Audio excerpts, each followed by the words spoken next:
माता की, भारत माता की, भारत माता की, वंदे वंदे वंदे। भारतीय जनता पार्टी के जिला के अध्यक्ष पूर्व विधायक श्री संजय यादव जी, बलिया के सांसद श्री वीरेंद्र सिंह मस्त जी, प्रदेश सरकार में मंत्रिमंडल के मेरे सहयोगी परिवहन मंत्री श्री दयाशंकर सिंह जी,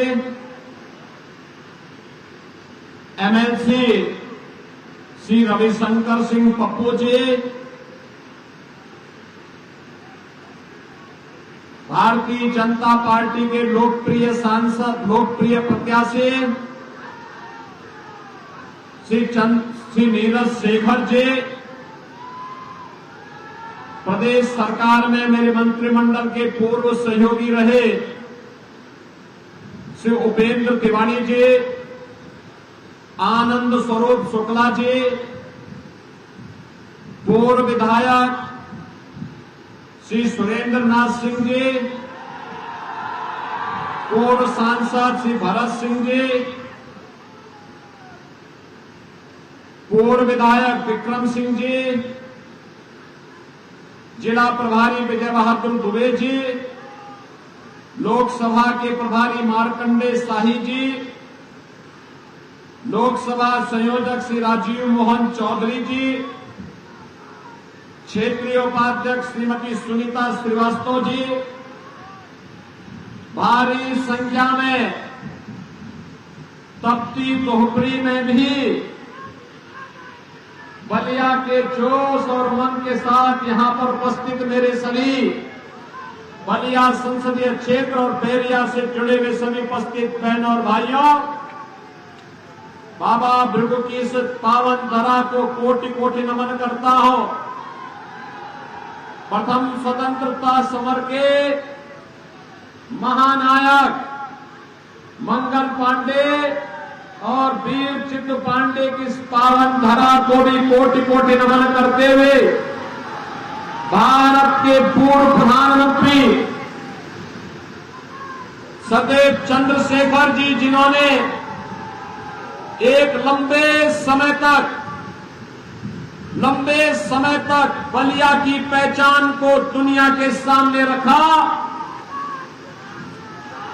ऐसे स्वर्गीय चंद्रशेखर जी को भी विनम्र श्रद्धांजलि अर्पित करते हुए मैं आप सबका हृदय से अभिनंदन करता हूं, स्वागत करता हूं। बहनों और भाइयों, लोकसभा चुनाव का अंतिम चरण के चुनाव की प्रक्रिया प्रारंभ हो चुकी है। अब तक 5 चरण पूरे हो चुके हैं।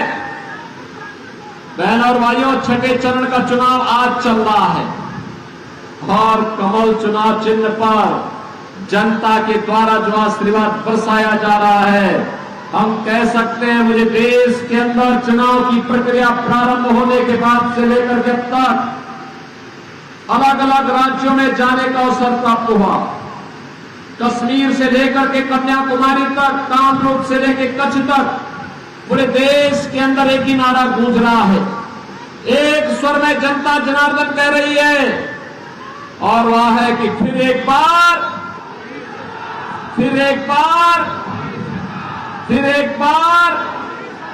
और अब की बार 400 पार।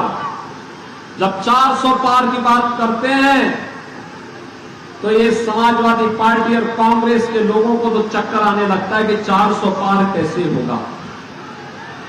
वो युक्ति पूछते हैं जनता जनार्दन से कि 400 पार कैसे, तो जनता के बाद रामलला को अयोध्या धाम में बहन और भाइयों अपना जन्मोत्सव और होली खेलते हुए भी देखा है। आज आप अयोध्या जाएंगे, अयोध्या कितने लोग गए हैं इधर? कितने लोगों ने अयोध्या दर्शन किया है? अभी काफी लोगों ने किया है, लेकिन बाकी जितने लोग बचे हैं, मैं यहां पर नीरज शेखर जी से कहूंगा, दया शंकर से कहूंगा कि रोडवेज का तो इन्हीं के पास वो है। एक बार चुनाव के बाद बेरिया और बलिया वालों को अयोध्या में पूरा दर्शन करवाइए, नई अयोध्या का दर्शन करवाइए। आज आप अयोध्या जाएंगे, ऐसा लगेगा जैसे प्रभु राम साक्षात कृपा कर रहे हैं। एक त्रेता युग की अयोध्या आपको अयोध्या में नजर आएगी। बहनों और भाइयों, मैं पूछना चाहता हूं, क्या ये काम कांग्रेस और समाजवादी पार्टी के लोग कर पाते क्या? राम मंदिर का निर्माण क्या ये लोग कर पाते क्या? बना पाते क्या? ये राम मंदिर नहीं बना सकते, ये विकास नहीं करा सकते, ये गरीब कल्याण नहीं कर सकते, ये आपको सुरक्षा नहीं दे सकते, ये देश के अंदर आतंकवाद की सहानुभूति आतंकवाद और नक्सलवादियों के प्रति होती है, भ्रष्टाचारियों इनके शागिर्द बनते हैं, हर बड़ा माफिया इनके सरपरस्त इनका होता है, तो फिर हम इनको काहे अपने सिर में ढो करके चलते हैं? क्यों अपने लिए बोझा बनाते हैं? और मैं यही कहने के लिए आज आपके पास आया हूं कि बहनों और भाइयों, हमारा दायित्व बनना चाहिए मोदी जी के नेतृत्व में, जैसे भारत ने 10 वर्ष में एक बेहतर योजना बना करके भारत का कायाकल्प किया है, दुनिया के अंदर भारत का सम्मान बढ़ा है, भारत की सीमाएं सुरक्षित हुई हैं, आतंकवाद और नक्सलवाद समाप्त हुआ है। याद करिए, कांग्रेस और समाजवादी पार्टी की सरकार थी और उस समय आतंकी वारदात होती थी। सुबह हम अखबार पढ़ते थे, अखबार पढ़ते ही पहली खबर मिलती थी भ्रष्टाचार की। सायकाल होते होते आतंकी विस्फोट की घटना सामने आती थी, निर्दोष लोगों की हताहत होने के समाचार सामने आते थे। और जब हम सरकार पर दबाव बनाते थे कि भाई आतंकवादियों के खिलाफ कार्रवाई करे, तो सरकार कहती थी आतंकवादी तो सीमा पार के। हमें आश्चर्य होता था, अरे सरकार को अपने नागरिकों को सुरक्षा देना उसका दायित्व है। जैसे प्रदेश के अंदर आपने देखा होगा या देश के अंदर आपने देखा होगा, देश के अंदर जितने आतंकी संगठन थे, नक्सली संगठन थे, मोदी जी के नेतृत्व में 10 वर्ष में सबको समाप्त कर दिया गया।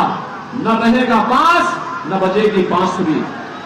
और ऐसे ही प्रदेश के अंदर जितने बड़े बड़े माफिया थे, सिर उठा करके चलते थे, बेटी और व्यापारी की सुरक्षा के लिए खतरा बने हुए थे, राह चलते हुए राहजनों को गोली मारते थे, आज आपने देखा होगा वे सब भी मिट्टी में मिल गए हैं, किसी का पता नहीं चलता। ये सरकार का दायित्व बनता है अपने नागरिकों को सुरक्षा प्रदान करें और उसकी सर्वोच्च प्राथमिकता होनी चाहिए। बहनों और भाइयों, उस समय हम कांग्रेस से कहते थे, समाजवादी पार्टी से कहते थे कि आतंकवादियों से निपटो, वह कहते थे आतंकवादी तो सीमा पार के हैं। बहनों और भाइयों, आज कैसे समाप्त हो गया? अब तो कहीं पटाखा भी जोर से फट जाए तो पाकिस्तान पहले सफाई देता है, कहता साहब मेरा हाथ नहीं है और मुझे मेरा नाम मत ले, मुझे एक बार तो दोषी ठहराना। बहनों और भाइयों, पाकिस्तान को मालूम है ताकत की भाषा वो समझता है और जानता है ये नया भारत है, छेड़ेगा नहीं, लेकिन अगर कोई छेड़ेगा तो उसको छोड़ेगा भी नहीं। और बलिया से ज्यादा इस भाषा का इस्तेमाल कोई दूसरा कैसे कर सकता है? बलिया ने तो कभी गुलामी स्वीकार की ही नहीं। देश 1947 में आजाद हुआ, बलिया ने 1942 में ही अपने को स्वतंत्र घोषित कर दिया था। बहनों और भाइयों, विकास के कार्य कोई सोचता था पूर्वांचल विकास, जो अब पूर्वांचल हमारी पूर्वांचल एक्सप्रेसवे बन रही है, उसका लिंक एक्सप्रेसवे बलिया तक जाएगा, आज बन रहा है, तेजी के साथ काम चल रहा है। 4 लेन की कनेक्टिविटी हो, बाढ़ की समस्या का समाधान हो, बलिया में उत्पादित सब्जी दुनिया के बाजार में जाए, वाटरवे का उपयोग सर्वाधिक करने वाला कोई एक जनपद है तो प्रदेश में और जनपद बलिया जनपद है जो वाटरवे का उपयोग कर सकता है। हमने अथॉरिटी का गठन भी किया है। इन्हीं का विभाग, दयाल शंकर का ही विभाग उस काम को देख रहा है। बहनों और भाइयों, हाईवे बन रहे हैं, रेलवे के काम हो रहे हैं। रेलवे में नई ट्रेन आ रही है, कई वंदे भारत ट्रेन, कई अमृत भारत ट्रेन, कई नव Bharat train, world class facility है। आज आप जाएंगे, आपको लगेगा दुनिया के अत्याधुनिक ट्रेन की सुविधा भारत के पास, हाईवे भारत के पास, एयरपोर्ट भारत के पास, और AIIMS, IIT, IIM, triple IT, NIT, one district one medical college, Sardev Chandrashekhar ji के गांव का जो हॉस्पिटल उन्होंने बनाया था, हमारी सरकार ने उसको प्रारंभिक रूप से चालू कर दिया है और मेडिकल कॉलेज की प्रक्रिया को तेजी से आगे बढ़ाने की कार्रवाई भी बलिया के अंदर चल रही है। बहनों और भाइयों, हर घर नल के माध्यम से शुद्ध पेयजल उपलब्ध करवाने की कार्रवाई भी आगे बढ़ रही है। और याद करिए, गरीबों के लिए कितनी योजनाएं, 80 करोड़ लोगों को भारत फ्री में राशन दे रहा है। और पाकिस्तान की हालत क्या है? 23 करोड़ की कुल आबादी, वे भी भूख से मर रहे हैं। मैं कहना चाहूंगा जो पाकिस्तान का राह कराते हैं, मैं उनसे कहना चाहता हूं, क्यों वे भारत में बोझ बने हुए हैं? पाकिस्तान में जाओ, एक बार देख के आओ, वहां कोई भीख भी नहीं देने वाला है, क्योंकि जो स्वयं भीख मंगा हो, दुनिया के अंदर भीख का कटोरा लेते हुए फिर रहा हो, वो क्या दूसरों का पेट भरेगा। लेकिन आज भारत तो अपने देश के अंदर 80 करोड़ लोगों को फ्री में राशन दे रहा है। 60 करोड़ लोगों को भारत 5 लाख रुपए प्रतिवर्ष उपचार के लिए उपलब्ध करा रहा है। और मोदी जी ने घोषणा की है, 4 जून को जब फिर एक बार मोदी सरकार बनेगी तो 70 वर्ष से ऊपर के हरेक बुजुर्ग को, 70 वर्ष से ऊपर के हरेक बुजुर्ग को प्रतिवर्ष 5 लाख रुपए की आयुष्मान भारत के कार्ड की सुविधा उपलब्ध कराएगी। और देश के अंदर किसी भी हॉस्पिटल में जाकर के अपना उपचार करा सकता है। बहनों और भाइयों, किसान को किसान सम्मान निधि, हर गरीब के घर में शौचालय, हर गरीब के घर में उज्ज्वला योजना का कनेक्शन। और हमने तो प्रदेश में व्यवस्था की है, होली और दीपावली के अवसर पर एक भरा हुआ रसोई गैस का सिलेंडर फ्री में उपलब्ध करवाएंगे इन परिवारों को, और हम उपलब्ध करवा रहे हैं। बहनों और भाइयों, आज आप देख रहे होंगे प्रदेश भर में, पूरे देश के अंदर आप देख रहे होंगे, मोदी जी के नेतृत्व में 4 करोड़ गरीबों के एक एक मकान बन गए। और मोदी जी ने घोषणा की है, 4 जून को जब फिर एक बार मोदी सरकार बनेगी, बचे हुए जितने भी गरीब हैं, जिनके पास कच्चा मकान है, जिनके पास झोपड़ी है, इन लोगों को भी एक एक आवास उपलब्ध करवाने का काम करेंगे। एक तरफ विकास सुरक्षा के मुद्दे को लेकर के काम करने वाली प्रधानमंत्री मोदी जी के नेतृत्व की भारतीय जनता पार्टी और सहयोगी दल है, जो विकास भी कराते हैं, विरासत का सम्मान भी कर रहे हैं। और दूसरी ओर कांग्रेस और समाजवादी पार्टी, आरजेडी, टीएमसी, ये सभी दल हैं, इनकी हालत देखो। टीएमसी बंगाल के अंदर वहां के साधु संतों को धमकी दे रही है, कह रही है कि तुम धर्म की बात क्यों करते हो। अबे हमारे साधु संत धर्म की बात नहीं करेंगे तो किसकी बात करेंगे? लेकिन वहां धमकी दी जा रही है। ये तो संस्कार है इन लोगों के। और यही नहीं, इनका घोषणा पत्र अगर आप पढ़ेंगे, आप भी सोचेंगे कि ये लोग तो देश के खिलाफ गद्दारी कर रहे हैं। कांग्रेस का घोषणा पत्र क्या कहता है? वो कहता है सत्ता में आएंगे तो मुसलमानों को आरक्षण देंगे। ये आरक्षण कहां से देंगे? एससी, एसटी और ओबीसी का काट करके ये लोग मुसलमानों को देना चाहते हैं। क्या आप इसको स्वीकार करेंगे क्या? अरे बाबा साहब भीमराव अंबेडकर ने कहा था कि धर्म के आधार पर आरक्षण नहीं हो सकता, क्योंकि देश का विभाजन धर्म के आधार पर हुआ था। लेकिन ये लोग फिर से धर्म के आधार पर आरक्षण करने की बात कर रहे हैं। बहनों और भाइयों, आगे बढ़ाने का काम करेगी, और इसीलिए आज मैं आपके पास आया हूं। यहां पर भारतीय जनता पार्टी ने सरदेव चंद्रशेखर जी की विरासत को आगे बढ़ाने के लिए श्री नीरज शेखर को अपना प्रत्याशी बना करके आपके बीच उतारा है। बलिया की सीट में जीतने का मतलब 4 जून को 400 पार के लक्ष्य को हम प्राप्त करेंगे। आप सहमत हैं? क्या बलिया सहमत है? बैरिया सहमत है? अरे थोड़ा बलिया की तरह बोलो भाई, क्या मैं कर रहा हूं, थोड़ा तेजी से बोलो, बलिया की आवाज में बोलो। सहमत हो ना? सब सहमत हो? नहीं, आप तो हैं ही, लेकिन ये जो पेड़ के नीचे हैं, सड़क के किनारे खड़े हैं, देखो ये गलती दया शंकर की है। एक कश्मीर चला गया था, आज ही सुबह पहुंचा है। ये तो पंडाल बड़ा बनाता तो पूरा प्रांगण भरा होता। तो पेड़ों के नीचे खड़े हैं, पेड़ों के नीचे लोग खड़े हैं, सड़क के किनारे खड़े हैं, धूप में खड़े हैं। मैं उन सबसे भी कहूंगा, मैं आपका अभिनंदन करता हूं, आपके उत्साह के लिए मैं आपका स्वागत करता हूं। और उधर सड़क के किनारे भी खड़े हैं, इधर भी खड़े हैं सड़क के किनारे। लेकिन मैं आपसे अनुरोध करूंगा कि बहनों और भाइयों, आप श्री नीरज शेखर जी को 1 जून को चुनाव जिता करके देश की संसद में फिर से भेजेंगे। अरे सड़क के उस पार वाले भी बोले, सड़क के किनारे जो पेड़ के नीचे खड़े हैं, आप बना के आप भेजेंगे। और इधर सड़क के किनारे सभी लोग सहमत है ना? लेकिन इसके लिए 2 काम करने पड़ेंगे। करेंगे?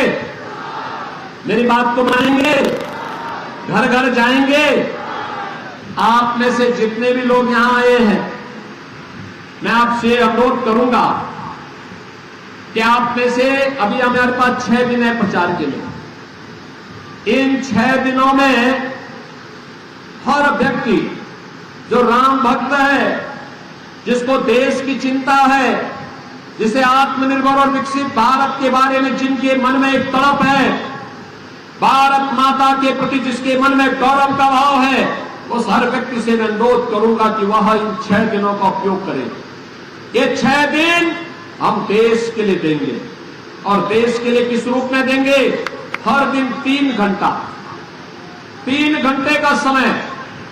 इन 3 घंटों में आपको प्रतिदिन 10-10 परिवारों के साथ संपर्क करना है। 10 परिवार में, एक परिवार में 4 लोग होंगे, किसी में 5 होंगे, किसी में 6 होंगे, किसी में 3 होंगे। प्रत्येक सदस्य से मिलकर के अनुरोध करना है। अनुरोध यही करना है कि मोदी जी के नेतृत्व में विकसित भारत बनाने के लिए, राम राज्य की परिकल्पना को साकार करने के लिए श्री नीरज शेखर को चुनाव जिताकर भेजना है। कमल चुनाव चिन्ह को, चुनाव चिन्ह कमल के लिए वोट मांगेंगे। पेड़ के नीचे वाले भाई, आपके पास तो बहुत अच्छी हवा आ रही होगी पेड़ की, मांगेंगे ना? और दूसरा कार्य, 1 जून को 10 बजे के पहले उन सभी मतदाताओं को मतदान केंद्र में ले जाके मतदान कराना है। कराएंगे? करा देंगे। देखो आज भी मतदान हो रहा है, जहां पे कार्यकर्ता जनता जनार्दन सक्रिय है, वहां 30% मतदान 11 बजे तक संपन्न हो चुका था। 30% मतदान, यानी अगर शाम तक मतदान का क्रम चलेगा तो 70% तक पहुंच जाएगा, तेजी के साथ आगे बढ़ जाएगा। और इसीलिए आपको बलिया के अंदर में रिकॉर्ड मात्रा में मतदान करना है। करेंगे ना? तो मेरे साथ बोलेंगे, दोनों हाथ ला करके, जहां तक मेरी आवाज जा रही है दोनों हाथ लाइए। सड़क वाले, सड़क के किनारे वाले भी दोनों हाथ ला करके बोलो। सभी लोग बोलेंगे, भारत माता की जय, भारत माता की जय।